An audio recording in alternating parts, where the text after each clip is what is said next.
Kejadian yang sangat menyeramkan yang dialami oleh Bani saat Bani ini menginap di rumah tantenya, Tante Erna, yang dimana Bani itu melihat ada sesuatu yang menggelinding dan itu ternyata adalah kepala manusia. Dan itu adalah kepala hantu korban yang tertabrak kereta api.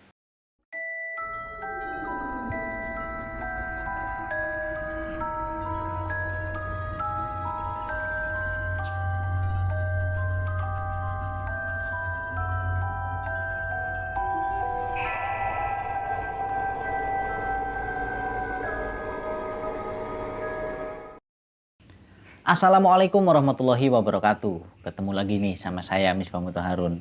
Apa kabar kalian semua lur, teman-teman semuanya? Semoga kalian senantiasa dalam keadaan yang sehat selalu. Amin. Pada kesempatan kali ini saya akan menceritakan sebuah kisah dari seorang narasumber yang dimana ini adalah pengalaman saat narasumber ini masih kecil. Dan ini adalah pengalaman pribadinya. Nah, tentunya pengalaman apa? Pengalaman misteri atau horor. Nah, di cerita kali ini untuk namanya, nama tokohnya ini tidak disamarkan. Jadi yang disamarkan hanya tempat atau lokasinya saja. Itu berdasarkan permintaan atau izin dari si narasumber kita. Karena demi untuk menjaga kenyamanan dan juga privasi daerahnya sendiri. Nah, sekali ini ceritanya itu apa? Cerita tentang hantu korban yang tertabrak kereta api. Nah, penasaran kan dengan ceritanya?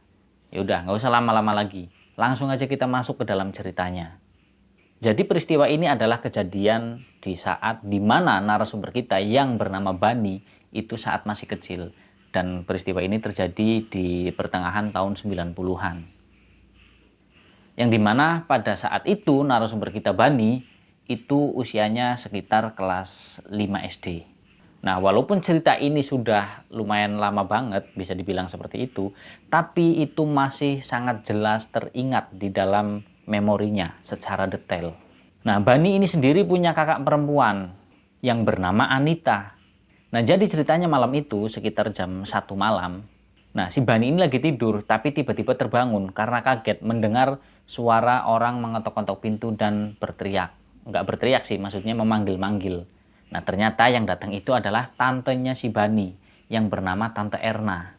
Nah, karena kamarnya si Bani ini berada di depan, di sebelah garasi, samping ruang tamu, jadi otomatis si Bani duluan yang dengar suara tantenya itu memanggil-manggil sambil mengetok-ngetok pintu. Nah, karena si Bani ini yang tahu dengan suaranya, wah ini Tante Erna nih, ngapain nih malam-malam datang ke sini? Begitu kan yang di dalam pikirannya si Bani. Nah, kemudian si Bani karena mendengar suara tantenya, dia pun bergegas bangun untuk membukakan pintu dan mempersilahkan Tante Erna itu masuk. Nah, ternyata Tante Erna itu datang nggak sendirian, tapi Tante Erna itu bersama anaknya yang usianya itu sekitar 4 tahun yang bernama Isna. Nah, setelah dipersilahkan masuk, kemudian si Bani pun nanya, "Tante ada apa, Tan? Kok malam-malam banget kayak gini datang ke rumah?" Begitu tanya si Bani dengan penasaran. "Nggak apa-apa, Bani.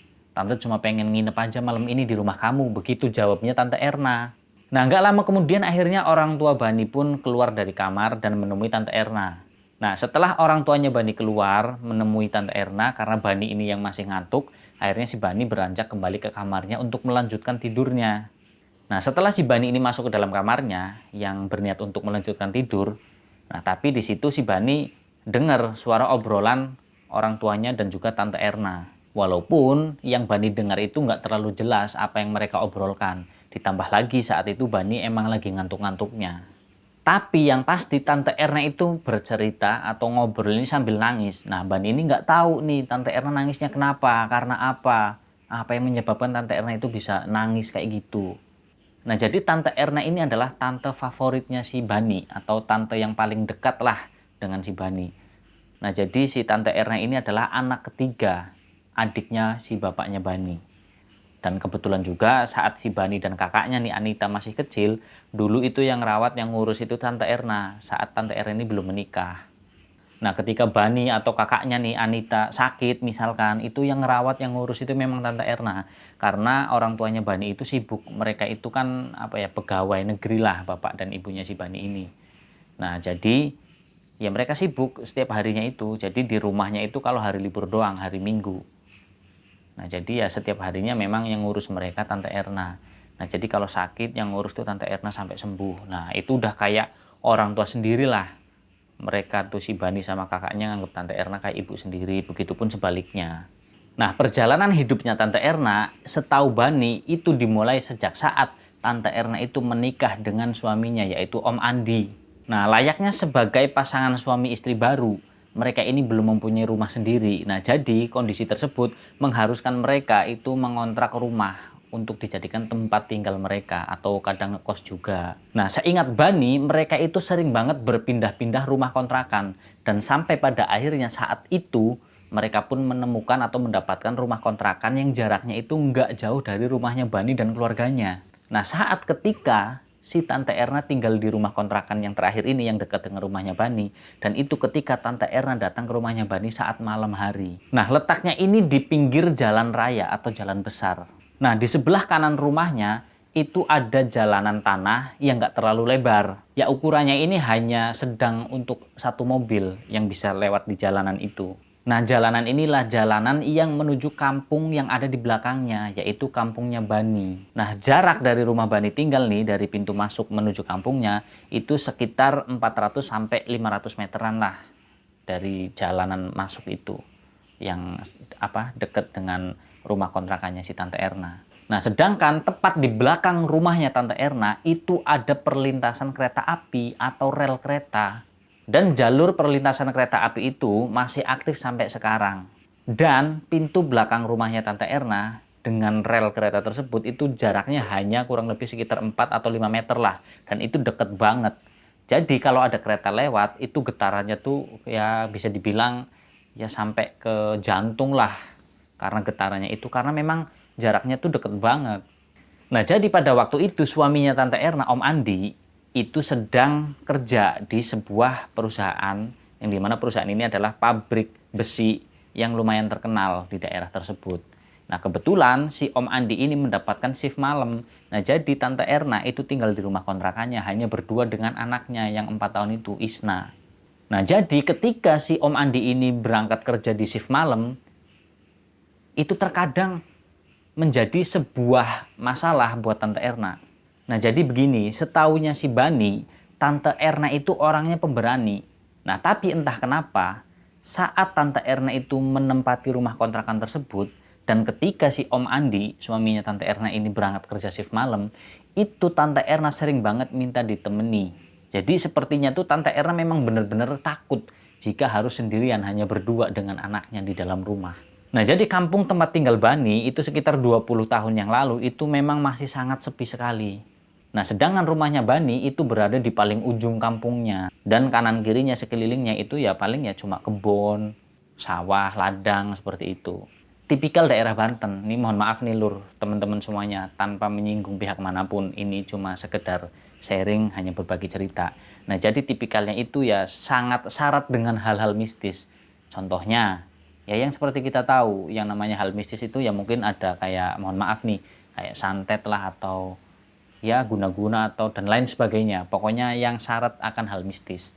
Ya sebenarnya nggak cuma hal mistis yang seperti itu saja. Seperti contoh nih, ada ceritanya nih Bani cerita itu kalau dulu itu suka ada anak kecil, terutama nih di saat pas masuk waktu maghrib, itu ada anak kecil hilang.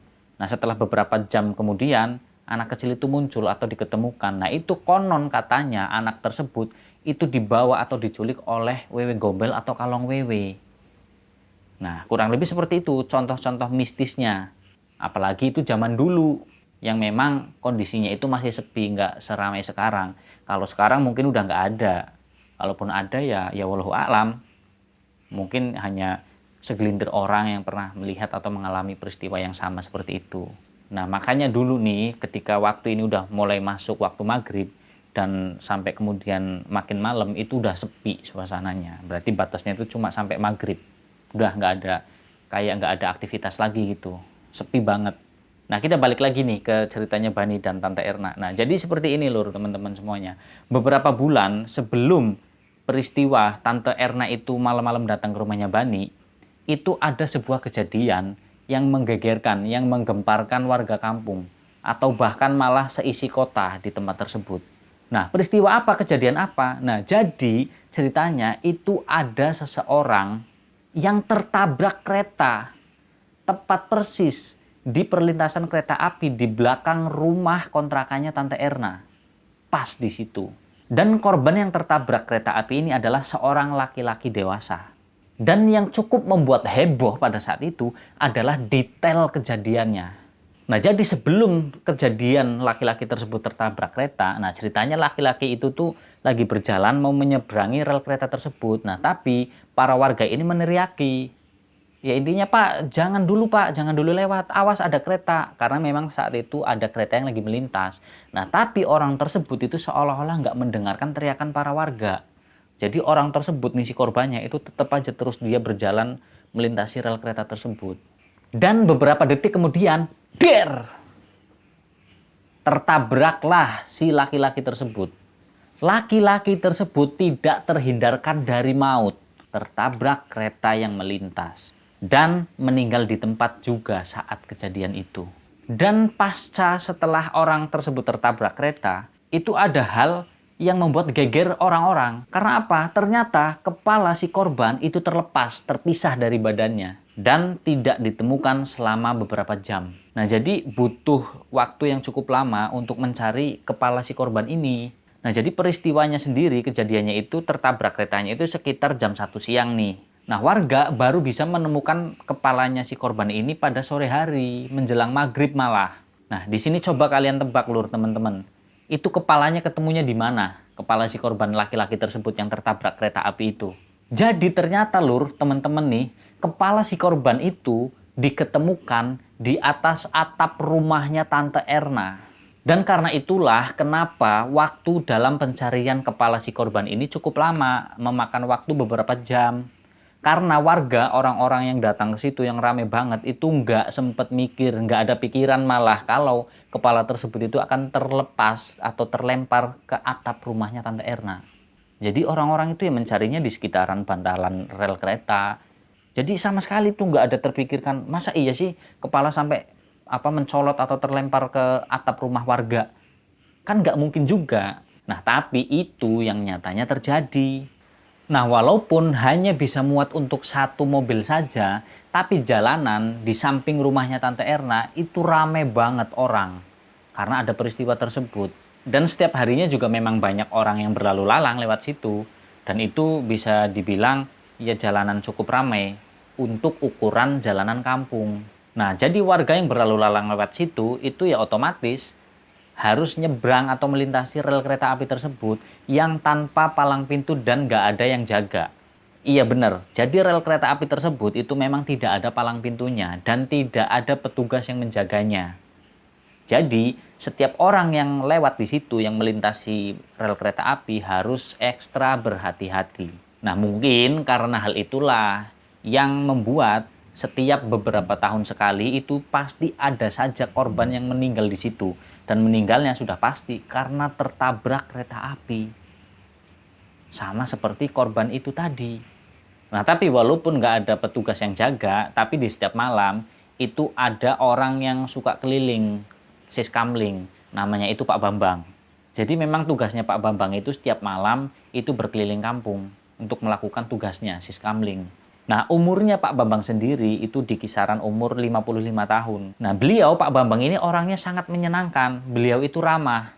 Sering ngobrol sama warga. Kalau keliling kampung nih, misalkan ada warga yang masih belum tidur nih, ya sempetin mampir ngobrol, bercengkrama. Seperti itu orangnya, menyenangkan pokoknya Pak Bambang ini. Dan beliau juga sering mampir ke rumahnya Bani dan sering ngobrol sama bapaknya Bani, duduk di teras depan rumahnya, ngobrol ke sana kemari. Nah, kebetulan di belakang teras tersebut adalah kamarnya Bani yang dekat sama garasi itu tadi, ruang tamu juga. Nah, jadi teras depan nih tempat si Pak Bambang sama bapaknya Bani ngobrol itu cuma terhalang tembok sama jendela aja dari kamarnya Bani itu. Dan keadaan jendelanya juga biasanya sering terbuka. Jadi ditutup itu kalau memang si Bani ini mau tidur. Nah, hingga pada suatu malam nih pas Pak Bambang ini lagi keliling siskamling, terus kemudian seperti biasa mampir di rumahnya si Bani ngobrol sama bapaknya. Dan itu setelah peristiwa orang tertabrak kereta itu yang kepalanya lepas tuh. Nah, Pak Bambang sama bapaknya Bani itu ngobrol di teras rumahnya tuh depan. Nah, jadi ada satu obrolan antara Pak Bambang dan bapaknya Bani, itu ada obrolan yang sangat menarik perhatiannya Bani. Karena apa? Karena Pak Bambang bilang seperti ini. Pada lewat tengah malam kemarin saat saya ini berjaga siskamling, itu saya melihat ada seseorang laki-laki yang berjalan kaki. Nah, itu dari arah belakang kampung menuju ke depan, menuju ke rel kereta. Nah, sosok orang tersebut itu berjalan melintasi pos kamling tempat saya istirahat, tempat saya jaga. Nah, terus bapaknya Bani ini nanya, "Loh, emangnya ada yang aneh, Pak, dengan orang yang berjalan itu?" Begitu tanya bapaknya Bani ke si Pak Bambang. Yang lalu kemudian akhirnya Pak Bambang menjawab tuh, "Iya Pak, memang ada yang aneh, sangat aneh malah. Dan yang aneh itu adalah orang yang berjalan kaki tersebut itu berjalan tanpa kepala, Pak." Begitu terang dari Pak Bambang. Dan orang yang tanpa kepala tersebut itu berjalan persis di depan saya. Saya melihatnya langsung dengan jelas. Dan saya tidak berani dan tidak bisa melakukan apa-apa, Pak. Karena saya takut, saya gemeter, badan saya tiba-tiba lemes. Karena melihat laki-laki tersebut yang berjalan kaki, ternyata nggak ada kepalanya, Pak. Begitu, Pak. Terus Pak, gimana, Pak? Begitu tanya bapaknya Bani, sambil dia penasaran dengan ceritanya Pak Bambang. Ya terus saya itu tadi, Pak, saya nggak bisa ngelakuin apa-apa, saya lemes, saya gemeter, saya takut. Jadi saya cuma bisa duduk doang, nggak bisa bergerak. Rasanya tuh pengen lari, tapi kaki ini lemes banget, nggak bisa digerakin, Pak, saat saya melihat sosok tersebut. Terus habis itu gimana lagi, Pak? Ini belum selesai, Pak. Setelah saya melihat orang tersebut berjalan tanpa kepala, yang menuju ke rel kereta api. Nah, karena pos kamlingnya ini kan, letaknya itu nggak jauh dari rumahnya si Bani. Ya hanya sekitar beberapa ratus meter aja. Nah, sedangkan rel kereta itu deket dengan rumahnya Tante Erna. Nah, jadi ketika orang tersebut nih dari belakang kampung menuju ke depan tuh rel, nah itu kan dilihat tuh sama Pak Bambang. Nah, kemudian orang tersebut nih yang tanpa kepala itu arahnya ke rel kereta api dan kemudian di situ udah nggak kelihatan lagi. Nah, tapi itu katanya belum selesai. Nah, karena mendengar cerita dari Pak Bambang itu membuat si Bani mendekatkan lagi kupingnya ke arah jendela. Karena dia penasaran dengan ceritanya Pak Bambang. Ini bakalan ada apa lagi nih yang terjadi sama Pak Bambang karena katanya itu belum selesai. Nah, di sini jantungnya si Bani itu berdegup dengan kencang. Penasaran, ini hantu nih pasti. Karena nggak mungkin orang tanpa kepala bisa berjalan kaki. Wah, ini jangan-jangan hantunya orang yang tertabrak kereta nih. Itu si Bani sempat mikir kayak gitu. Nah, terus bapaknya Bani nanya nih, "Nah, jadi kalau belum selesai gimana lagi, Pak, nih lanjutnya ceritanya yang dialami oleh Bapak kemarin?" Nah, jadi seperti ini, Pak. Jadi setelah itu nih, sekitar setengah jam, 30 menitan kemudian, suasana itu menjadi hening, sepi. Tiba-tiba kayak nggak ada tanda-tanda kehidupan. Suasananya itu menjadi tambah semakin mencekam. Nah, angin dingin nih, Pak, tiba-tiba itu terasa. Yang tadinya biasa-biasa aja, normal-normal aja, karena emang saya udah terbiasa dengan angin malam. Tapi untuk kali itu beda, karena anginnya tuh terasa dingin, Pak, kayak menusuk tulang gitu loh. Tapi bukan karena memang dingin hawa, bukan. Ini dinginnya tuh beda. Nah, yang biasanya nih saya kalau jaga itu ya walaupun cuma 1-2 orang, adalah sesekali warga kampung yang lewat, yang melintas. Tapi malam itu nggak ada sama sekali, Pak. Nggak ada satupun orang yang lewat. Pokoknya kampung kita itu bener-bener kayak kampung yang mati, nggak berpenghuni sama sekali. Jadi di situ yang ada cuma saya, dengan suasana yang begitu menyeramkan, yang begitu mencekam, Pak. Nah, padahal nih, rasa takut saya, rasa trauma saya masih shock dengan melihat orang yang melintas depan pos kamling tanpa kepala, itu masih teringat, Pak. Dan ternyata benar, Pak, di dalam suasana yang semakin mencekam, saya itu melihat ada sosok bayangan hitam, dan itu seperti manusia yang sedang berjalan. Nah, saya pikir awalnya, walaupun saya juga sempat mikir, ini jangan-jangan orang yang tanpa kepala. Tapi saya alihkan, Pak. Mungkin saja ini warga yang lagi lewat. Karena biasanya kan seperti itu, walaupun 1 atau 2 orang itu pasti ada yang lewat. Alhamdulillah lah, ada warga nih. Jadi lumayanlah buat menghilangkan sedikit rasa takutnya itu. Nah, setelah saya perhatikan sosok orang yang lagi berjalan dari kejauhan itu, nah itu sepertinya arahnya itu menuju ke pos kamling saya, Pak, tempat saya jaga. Itu arahnya dari rel kereta. Nah, orang itu berjalan semakin mendekat, Pak, lama-kelamaan. Yang tadinya saya hanya melihat bayangan hitam seperti manusia, ternyata benar. Terlihat sosoknya, itu manusia sedang berjalan. Mulai mendekat, semakin mendekat ke tempat saya duduk di pos kamling. Dan ketika sudah cukup dekat dengan saya, akhirnya saya bisa melihat dengan jelas penampilan orang tersebut.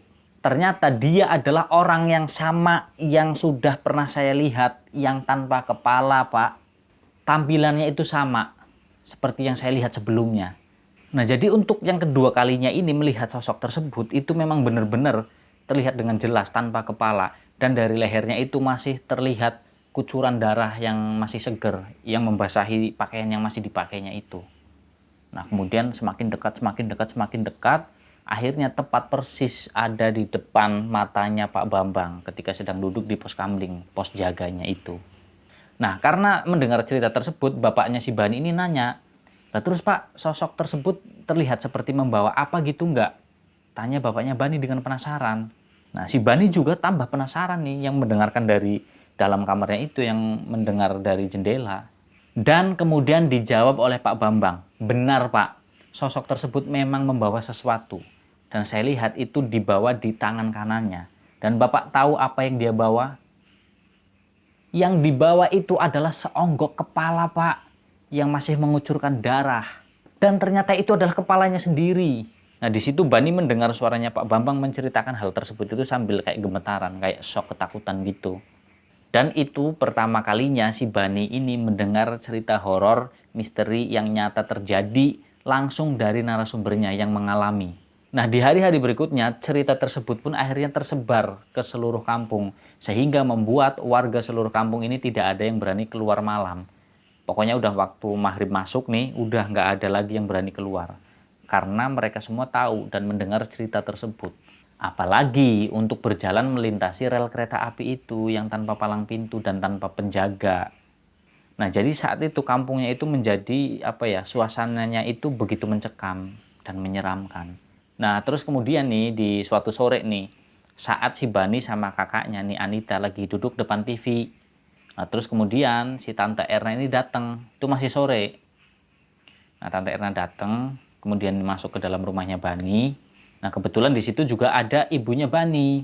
Nah, setelah Tante Erna masuk, Tante Erna langsung to the point ngomong sama ibunya Bani, "Mbak, malam ini boleh nggak kalau Bani nginep di rumahku?" Begitu kan kata si Tante Erna. "Oh ya boleh aja kalau Baninya mau." "Mau kan Ban? Kasihan Tante Erna temenin sendirian di rumah cuma sama Isna doang." Begitu kata ibunya Bani. Nah, si Bani di sini menolak. "Enggak Bu, jangan aku tuh, kakak aja." Nah, tapi ternyata kakaknya Bani, Anita, juga menolak. "Aku nggak bisa Tante, maaf, soalnya aku besok mau ada ulangan. Jadi malam ini memang ada tugas juga, ada PR," gitu kata kakaknya Bani. Duh, ya udah gimana ya? Bingung tuh Tante Erna. Nah, di situ akhirnya si Bani pun mau diajak untuk menginap di rumahnya Tante Erna. Karena melihat tantenya itu kasihan juga kan. Apalagi itu tante favoritnya, tante yang sangat sayang kepada mereka. Begitupun sebaliknya. Nah, karena kakaknya Bani nggak bisa, ya udah akhirnya Bani ngalah. Bani mau ikut menginap di rumahnya Tante Erna. Nah, kemudian akhirnya mereka pun setelah habis maghrib tuh mereka berangkatlah tuh menuju ke rumahnya Tante Erna. Yang memang nggak jauh banget, ya bisa ditempuh dengan berjalan kaki. Karena ya jaraknya cuma 400 sampai 500 meter. Nah, sebelum berangkat, tiba-tiba kakaknya si Bani nih, si Anita itu bilang ke Bani, "Ban, nanti kamu kalau tidur di rumahnya Tante Erna, tidurnya jangan malam-malam ya. Pokoknya usahakan jam 9 udah tidur." Begitu kata si Anita, kakaknya Bani. Nah, si Bani juga kan kaget dong, kakaknya tiba-tiba ngomong kayak gitu ke Bani sambil berbisik tuh di telinganya. Lah Bani nanya dong, "Emangnya kenapa Kak?" Penasaran dia. "Udah, kamu nurut aja, pokoknya jangan tidur malam-malam, jam 9 udah tidur." Begitu tegasnya si Anita menutup pembicaraan mereka.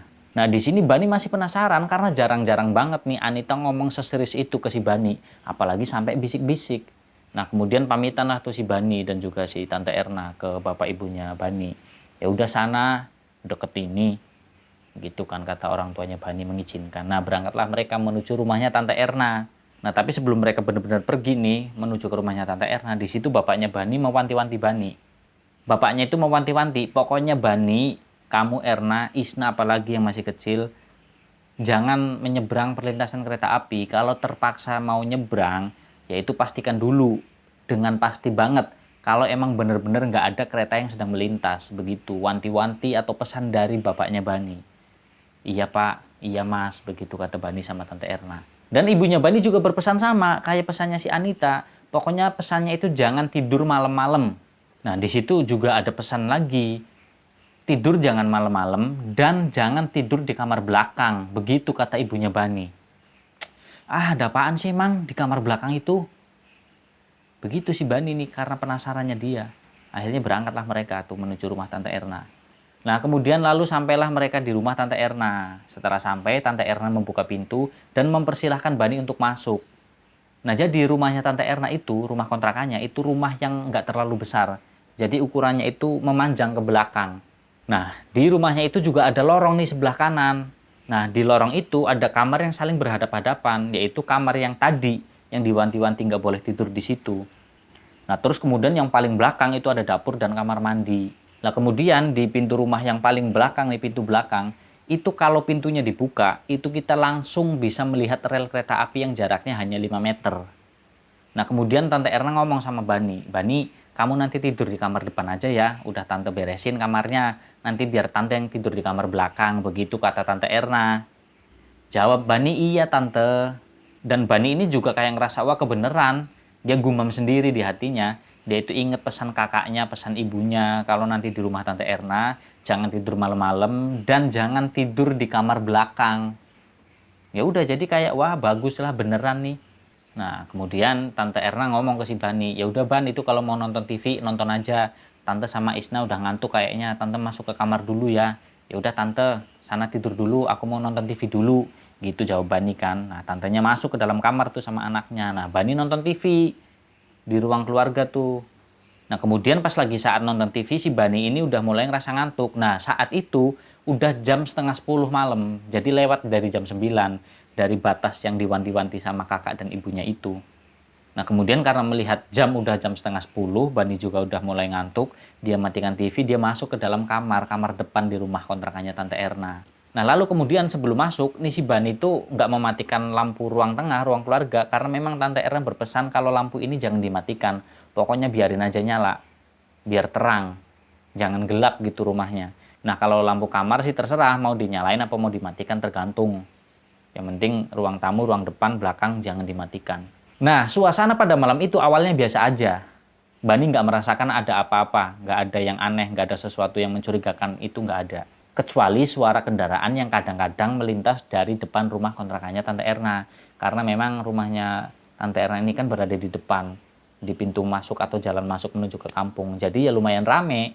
Oh ya, di sini Bani juga bilang, kereta terakhir lewat itu jam 10 malam. Dan setelah itu sudah tidak ada kereta yang melintas lagi. Nah, baru nanti ada kereta yang melintas itu saat jam 5 pagi. Jadi dari jam 10 nih, habis kereta terakhir lewat melintas, itu sampai jam 5. Sebelum jam 5 itu nggak ada kereta yang melintas. Dan sehingga setelah jam setengah 10 tersebut, dari jam 10 ke atas, itu suasana emang udah benar-benar sepi. Maksudnya nggak ada suara kereta yang melintas lagi. Sesekali paling ya suara motor, mobil, itu pun jarang banget karena udah malam. Walaupun memang di situ lingkungannya lumayan rame karena itu merupakan jalan utama menuju kampungnya si Bani. Tapi karena memang jam segitu namanya kampung kan ya serame-ramenya gimana sih? Ya tetap aja sepi. Nah, di kamar tersebut yang berukuran kurang lebih 3 kali 4 meter, itu di dalam kamar nggak ada fasilitas apapun. Yang ada tuh cuma kipas angin, meja, kursi, jendela juga nggak ada. Terus adanya cuma tempat tidur, itu doang. Nah, jadi si Bani itu ya bingung, walaupun tadinya udah ngantuk, tapi karena masih kayak asing gitu dengan suasana kamarnya. Jadi ya si Bani ini sambil dengan rasa ngantuknya tapi dia susah tidur, akhirnya dia sambil melamun, sambil menunggu terlelap, sampai nunggu ketiduran. Nah, karena walaupun ngantuk tapi susah buat tidur itu kan aneh. Nah, jadi si Bani ini iseng, jadi kayak ngitungin plafon. Ya, dia lakukan tuh iseng, cuma buat ini doang, kayak nunggu biar dia ketiduran. Nah, lampu kamarnya ini nggak dimatiin sama Bani. Nah, di situ Bani ngelihat jam. Nah, di situ udah jam setengah 11. Tapi kok masih belum bisa tidur juga, padahal udah ngantuk. Nah, di situ si Bani masih sesekali nih mendengar suara motor yang lewat. Nah, karena cukup lama nih dia ngelamun bengong nggak jelas seperti itu, sampai akhirnya saat dimana waktu ini berubah. Yang tadinya masih ada suara motor lewat, walaupun cuma 1, 2. Nah, itu tiba-tiba berubah menjadi sangat sepi dan hening. Mungkin udah nggak ada aktivitas lagi. Dan nggak ada suara terdengar, sedikit pun udah nggak ada. Dan udara pada saat itu yang namanya di kampungnya itu kan kampungnya panas. Maksudnya hawanya tuh gerah. Nah, tapi tiba-tiba udaranya itu menjadi sejuk dan dingin. Nah, kemudian dirasakan oleh si Bani itu ada tiupan angin pelan tuh dari celak di atas pintu kamarnya itu. Dan karena suasana tersebut itu akhirnya membuat si Bani ini menjadi semakin ngantuk. Akhirnya si Bani pun terlelap, dia ketiduran. Dan saat si Bani ini tertidur, itu Bani dikagetkan dengan sebuah suara. Gluduk, gluduk, gluduk, gluduk, gluduk, gluduk.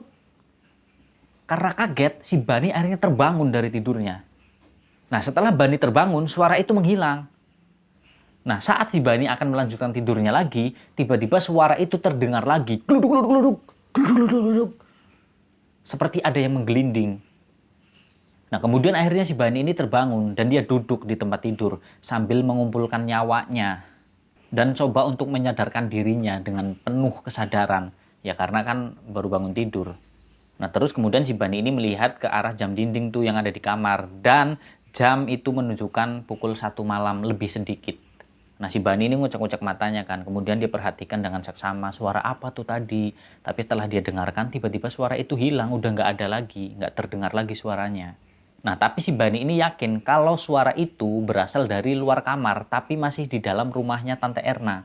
Nah, tapi di situ Bani belum yakin kalau itu adalah suara apa.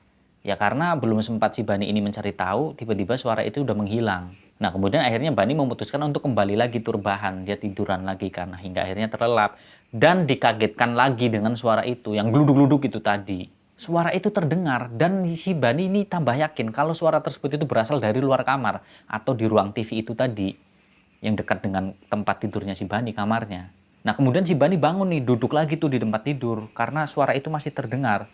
Nah, si Bani akhirnya memejamkan mata nih sambil duduk, sambil menajamkan pendengarannya. Memperhatikan dengan seksama suara apa ini. Dan kemudian akhirnya si Bani pun berdiri. Dia berjalan dengan pelan menuju ke pintu kamar, dengan maksud ingin mencari tahu suara apakah itu yang sebenarnya. Nah, tapi si Bani ini belum membuka pintu. Dia mendekat ke arah pintu untuk memastikan suara itu. Nah, dia tempelkan tuh kupingnya di pintu untuk mendengarkan suara tersebut. Dan benar, gluduk, gluduk, gluduk, gluduk, gluduk, gluduk, gluduk. Suara itu terdengar lagi. Nah, di sini Bani tambah yakin kalau suara tersebut itu berasal dari lorong. Nah, lorong yang mana? Lorong yang ada di dalam rumahnya Tante Erna, yang dimana lorong itu, di antara lorong itu ada kamar 2 lagi di belakang, yaitu kamar yang ditempati tidur oleh Tante Erna, dan satu kamar yang memang dilarang untuk ditiduri. Nah, jadi Bani itu mendengarkan dari pintu kamar itu suara yang seperti menggelinding itu memang kayak suara yang menggelinding bolak-balik. Berarti dari depan tuh, dari samping kamarnya Bani, itu menggelinding ke belakang. Terus ntar dari belakang menggelinding lagi ke depan. Itu terdengar seperti itu. Nah, tapi si Bani ini sempat mikir juga. Ah, ini jangan-jangan Isna yang lagi main bola di luar kamar. Tapi ya nggak mungkin juga, ini udah jam 1 lebih loh. Dan lagian kan tadi juga Tante Erna udah pamitan duluan mau tidur sama si Isna kan. Nggak mungkin lah, kalau Isna lagi main juga pasti kan ada suaranya Tante Erna dan ada suaranya Isna. Tapi ini nggak ada suara tantenya, nggak ada suara Isnanya. Jadi cuma yang terdengar itu suara sesuatu yang menggelinding. Tapi memang suara itu nggak terlalu intens, maksudnya nggak terlalu terlalu sering banget. Jadi ada jeda waktunya, ya sekitar 5 menit atau 10 menit nanti baru terdengar lagi. Nah, kalau misalkan si Bani ini udah nggak fokus, nanti kedengeran. Kalau nanti difokusin nih pendengarannya, ntar tiba-tiba hilang. Terus seperti itu. Nah, karena saking penasarannya si Bani, akhirnya dia memutuskan untuk membuka pintu kamarnya. Nah, dia membuka pintu kamarnya perlahan-lahan sambil memegangi gagang pintunya. Tapi Bani di sini nggak berani ngebuka pintunya lebar, jadi cuma dibuka sedikit biar ada celah. Nah, niatnya Bani kan karena lampu ruang tamu itu nggak dimatikan. Nah, Bani ini kan bisa ngintip tuh dari celah pintu yang dia buka. Nah, setelah si Bani ini ngintip, ternyata di situ nggak ada apa-apa. Kemudian akhirnya Bani menutup lagi pintunya. Nah, tapi setelah pintu tersebut ditutup, beberapa detik kemudian suara sesuatu yang menggelinding seperti bola itu terdengar lagi. Gluduk, gluduk, gluduk, gluduk, gluduk, gluduk. Nah, perlahan akhirnya si Bani membuka pintu kamarnya lagi. Tadi tuh untuk membuat celah agar dia bisa ngintip. Dan tiba-tiba gluduk, gluduk, gluduk, gluduk. Si Bani melihat sesuatu yang menggelinding itu dari arah belakang rumah menuju ke depan, menggelinding. Bani masih belum bisa memastikan sesuatu yang menggelinding itu apa, karena itu bukan bola. Ya kenapa Bani ini nggak bisa memperhatikan? Karena benda tersebut itu menggelinding dengan gerakan yang cepat. Jadi nggak sempat memperhatikan ini apa gitu. Yang pasti sesuatu yang menggelinding tersebut itu bentuknya bulat dan warnanya itu gelap. Nah terus kemudian menggelindingnya lebih pelan, geluduk, geluduk, geluduk. Nah, saat sesuatu itu menggelinding pelan, nah di situ saat melintas persis di depan kamarnya si Bani, kamar yang buat dia tidur, di situ Bani bisa melihat dengan jelas sesuatu yang menggelinding itu ternyata apa. Setelah Bani melihat sesuatu itu apa dia tahu, Bani kaget, dia merinding, dia ketakutan, badannya gemeter, badannya lemes. Karena apa? Karena si Bani itu melihat benda yang menggelinding itu ternyata ada rambutnya. Dan pada sisi lain, itu terlihat juga kayak ada wajahnya. Dan benar, sekilas benda tersebut saat diperhatikan oleh Bani, itu seperti kepala manusia. Tapi Bani belum terlalu yakin, karena lorongnya itu memang, apa ya, karena kan itu sambil menggelinding lah, terus kemudian menuju ke depan kan. Nah itu kan bendanya bergerak, jadi belum bisa memastikan, walaupun sebenarnya dia udah sadar, ini seperti kepala manusia. Tapi ya tetap manusiawi, masih ada keraguan sebelum semua kepastian itu terlihat. Penasaran juga kan. Nah akhirnya Bani memutuskan untuk keluar dari kamarnya. Dia berjalan menuju ke ruang tamu. Nah setelah sampai di ruang tamu, Bani melihat ke sekelilingnya. Nah tiba-tiba saat Bani berada di ruang tamu dan melihat sekeliling dari ruang tamu, tiba-tiba badannya Bani itu kembali menjadi kaku, lemes. Pokoknya apa ya, rasanya itu nggak jelas. Yang pada intinya badannya Bani itu nggak bisa digerakkan. Tulangnya itu terasa kayak lepas. Ternyata apa yang menyebabkan itu semua dialami oleh Bani? Karena Bani melihat ada seorang laki-laki yang lagi duduk di ruang tamu nih di sofa atau di kursi. Si pria tersebut ini duduk tanpa kepala. Nah, orang tersebut ini menggunakan kemeja panjang berwarna gelap dan celana panjang yang lusuh tapi berwarna terang. Dan juga ditambah dengan noda darah di beberapa tempat. Nah, otomatis di sini kan Bani jadi bertanya-tanya dia sambil dia terpaku di situ, terpatung nggak bisa bergerak. Ini manusia atau setan? Kalau manusia kok nggak ada kepalanya? Kepalanya ini di mana? Jadi si Bani itu yang masih bisa bergerak itu cuma matanya doang, melirik ke kanan ke kiri. Ternyata Bani melihat si kepala itu lagi tergeletak di depan pintu, pintu depan rumah maksudnya, pintu yang depan. Itu tepat persis di samping si sosok pria tersebut yang duduk tanpa kepala, itu di bawahnya. Dan kepala tersebut posisinya, itu wajahnya itu menghadap ke arahnya Bani. Mereka itu saling berhadap-hadapan antara wajah si kepala ini dan si Bani. Saling bertatap-tatapan di situ. Dan yang tambah membuat si Bani ini sangat ketakutan sekali, karena si kepala tersebut nih, yang tergeletak, itu senyum ketika melihat si Bani. Dengan penuh noda darah. Nah Bani yang ketakutan, dia pun akhirnya mencoba memejamkan matanya agar dia nggak melihat sosok kepala yang tersenyum ke arahnya. Si Bani di sini hampir pingsan. Tapi dengan sisa tenaganya, dia berusaha dengan sekuat tenaga untuk pergi dari tempat itu. Maksudnya dia mundur perlahan. Dia langkahkan kakinya dengan sangat berat, dengan kekuatan yang dia punya, yang sisa dimiliki tenaganya itu. Niatnya Bani, dia itu pengen perlahan mundur terus menuju ke kamar Tante Erna lagi tidur. Nah kemudian akhirnya si Bani perlahan mundur. Nah di kamar Tante Erna, tempat Tante Erna tidur itu nggak ada pintunya, jadi cuma ada gorden. Nah gorden itu kan akhirnya si Bani mundur tuh. Nah pas sampai di depan kamarnya, gordennya tuh dibuka sedikit dengan tenaga yang dia punya sisa itu. Nah dia buka, dia lihat Tante Erna di situ sama Isna lagi tidur dengan tenang, dengan nyenyaknya, dengan enaknya. Nah di situ akhirnya Bani alhamdulillah nih bisa mengeluarkan suara. Dia manggil tantenya, tante, tante. Nah akhirnya tantenya ngelilir tuh, dia bangun karena mendengar suara yang memanggil namanya. Nah ketika bangun ternyata benar Bani ada di depan kamar. Nah tapi tantenya juga heran, kaget, kok Bani jam segini bangun, terus ngapain ngebangunin tante. Dan kok suaranya lirih begitu, kayak orang ketakutan, ada apa Bani? Begitu tanya Tante Erna. Nah jadi Tante Erna ini udah terbangun tapi belum sempat berdiri. Nah si Bani dengan sisa tenaganya dia masuk ke dalam kamarnya Tante Erna. Maaf tante, aku lancang masuk ke sini. Iya kenapa Bani, kamu kenapa?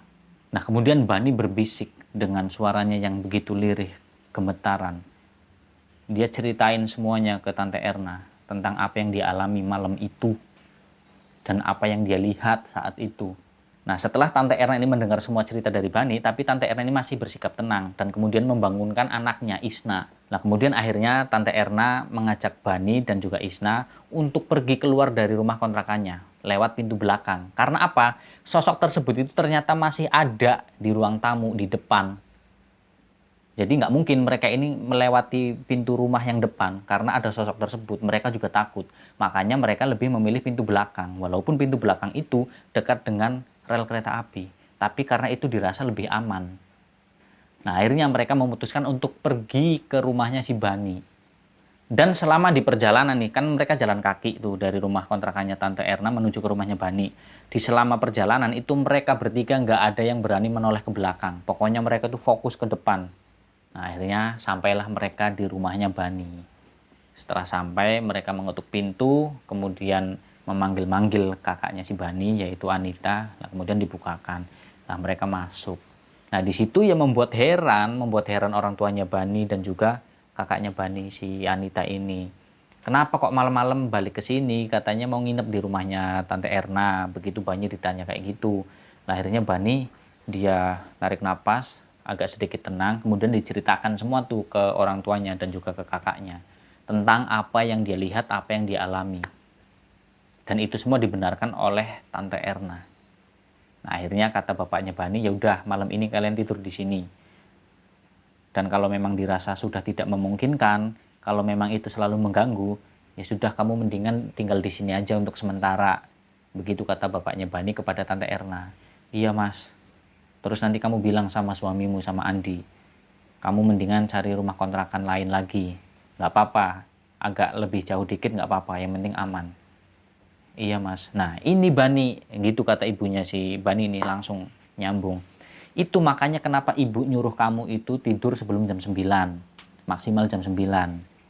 Dan kamu nggak boleh tidur di kamar belakang. Karena apa?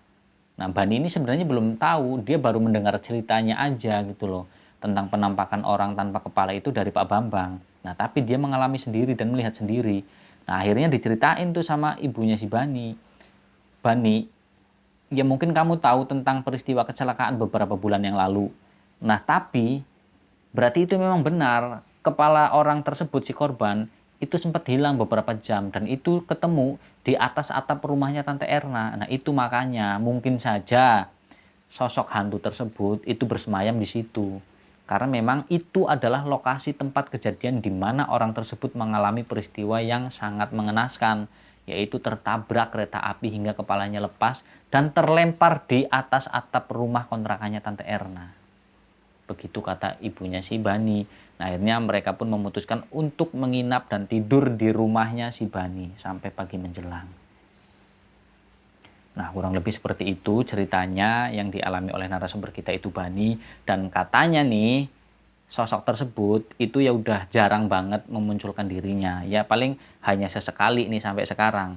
Itu pun bagi orang-orang yang mungkin mohon maaf apes. Sehingga mereka bisa melihat penampakan seperti itu. Tapi kalau untuk yang penampakan yang sering udah enggak. Jadi jarang lah sekarang alhamdulillah. Jadi mulai berkurang dengan sendirinya penampakan-penampakan itu. Nah, semoga dari cerita ini, dari cerita narasumber kita Bani, kita semua bisa mengambil manfaatnya, mengambil hikmahnya, dan juga mohon maaf apabila dalam saya bercerita ini mungkin terlalu panjang lebar, terlalu berbelit-belit, dan kurang bisa dipahami kalian, kurang bisa diterima oleh kalian. Saya mohon maaf yang sebesar-besarnya, karena itu adalah memang murni kebodohan dan kelemahan dari saya pribadi. Tapi apabila ada contoh pelajaran dan juga hikmah yang bisa diambil dari cerita ini, itu semata-mata karena pertolongan dari Allah Subhanahu wa taala. Yang pada intinya, yang baik-baik dari cerita ini, yang positif, kalian ambil. Tapi yang nggak baik, yang buruk, nggak usah kalian dengarkan. Yang negatif nggak usah kalian dengarkan. Kalian abaikan saja. Nah, seperti itu. Dan buat kalian semua lur, teman-temanku, saudara-saudaraku semuanya, makasih banget nih, makasih banyak yang udah nonton, yang udah hadir, yang udah mengikuti, mendengarkan ceritanya sampai selesai.